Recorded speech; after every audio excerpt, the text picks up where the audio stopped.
دا د غازي امان الله خان مقبره ده، کوم چې د جلال آباد ښار په امیر شهید باغ کې دفن شوی ده.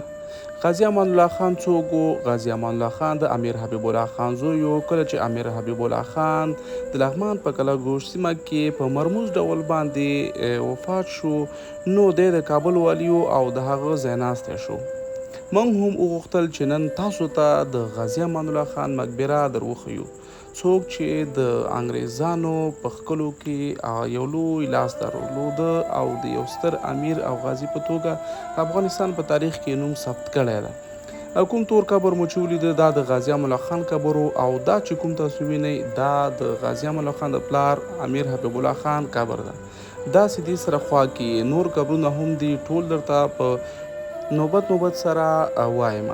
دا یې د موین قبر و عنایت الله خان، او داسې دې خواته دوه درې قبرونه نور هم دي چې هغه هم د دوی د فامیل پورې مربوط دي. کوم قبر چې تاسو ته مخامخ ښکارېږي دا د امیر امان الله خان د مور قبر ده، او دې سره خوا کې بیا چې کوم قبر راځي هغه د امیر امان الله خان د میرمنې ملکه سوریه قبر ده. نو دا و د جلال آباد ښار کې د امیر شهید باغ کې د ستر غازي امان الله خان مقبره وه، چې کوم موږ وغوښتل تاسو سره یې شریک کړو. بار ډیرو ملګرو د دې غوښتنه کړې وه د کمنټ له لارې، د میسج له لارې.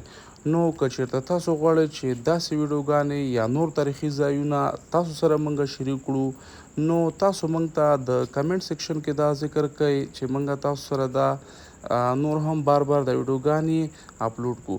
که چېرته مو دا ویډیو خوښه شوې وي له نورو ملګرو سره شریکه کړئ او زموږ صفحه در سره فالو کړئ. والسلام. نقشه کې کور